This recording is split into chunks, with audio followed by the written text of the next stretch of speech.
எக்ஸாம்ல நமக்கு 1 மார்க் வேணும் அப்படின்னா இந்த கான்செப்டை கண்டிப்பா நம்ம தெரிஞ்சிருக்க வேணும். என்ன அப்படின்னு பாத்தீங்கன்னா பெர்சன்டேஜோட ஒரு முக்கியமான ஒரு concept A% B is equal to B% A அப்படின்னு சொல்லுவாங்க.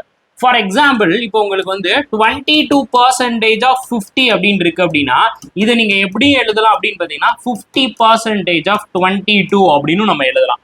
அதுக்கப்புறம் முக்கியமான விஷயம் என்ன அப்படின்னு பாத்தீங்கன்னா இப்போ நமக்கு 100% கொடுத்துருக்காங்க. 100% எதுக்கு ஈக்குவல் அப்படின்னா 1/1க்கு வந்து ஈக்குவல், அதாவது 1 அப்படின்னு சொல்றதுக்கு ஈக்குவல்.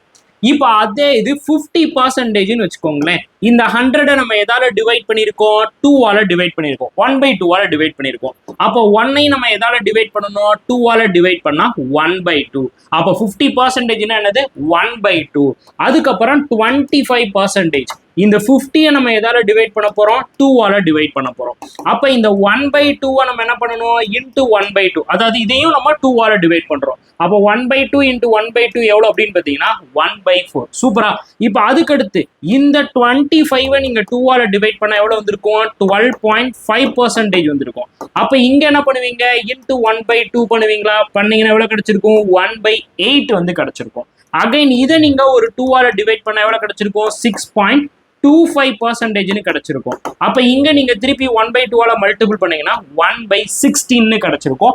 இது எல்லாமே இம்பார்ட்டன்டான பர்சன்டேஜ் வேல்யூ. உங்களுக்கு 1ல இருந்து 20%ஓட ஃபிராக்ஷன் வேல்யூ வேணும் அப்படின்னா கமெண்ட் பாக்ஸ்ல எல்லாருமே நீடுன்னு போட்டுடுங்க. தரமான ட்ரிக்கை வந்து இறக்கி விடுறேன். சரி, நீங்க முறையா மேக்ஸ் அண்ட் ரீசனிங் வந்து கத்துக்கணும் அப்படின்னா நம்ம மணி மாஸ்டர் ட்ரிக்ஸ் ஆப்பை கண்டிப்பா டவுன்லோட் பண்ணிக்கோங்க. நம்மள ஃபாலோ பண்ணி வச்சுக்கோங்க. தேங்க்யூ.